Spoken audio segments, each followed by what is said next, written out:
সকাল সকাল ঘুম থেকে উঠে গেছিলাম, জানলা খুলে দেখি প্রচুর কুয়াশা। এখন ডট ৯টা বাজে, ঘুম থেকে উঠেছি অনেক আগেই। ফেসবুকে কমেন্ট লাইক করতে হয় ভাই, ওখানে একটা টাকা রোজগারের ব্যাপার আছে।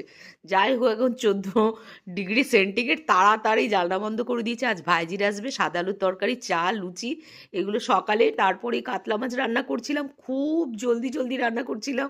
প্রচুর ঠান্ডা, রোদ দেখা যাচ্ছে না। চিকেন করেছি, আর স্যালাড, মিষ্টি, ফ্রাইড রাইস, আর ওই যা মাছ দেখালাম, ওরা আমার জন্য কেক নিয়ে এসেছিলো। জয়েন্ট ফ্যামিলিতে বাচ্চাটা কিন্তু খুব ভালো হয়, তারা অনেক কিছু জানে। যাই হোক, ওরা খেতে বসে গেছিলো, ছোটো সোনা তো খুব আনন্দ করে। আসলে পরেই দেখো, দেখেছো? যাই হোক, এটা ছোটো ভাইজি আর ওটা বড়। সন্ধ্যের সময় কেক দিয়ে দিচ্ছিলাম, আর হচ্ছে কফি, আর তন্দুর করে দিচ্ছিলাম ওদের। আমি সম্পর্ককে খুব আগলে রাখতে জানি, খুব ভালোবাসতে জানি, খুব তাড়াতাড়ি কারোর থেকে সরে দাঁড়াই না। যাই হোক, মটর পনির বাটার দিয়ে রান্না করছিলাম, খাইয়ে ওদের বাড়ি দিয়ে এসেছি। ধন্যবাদ দেখার জন্য।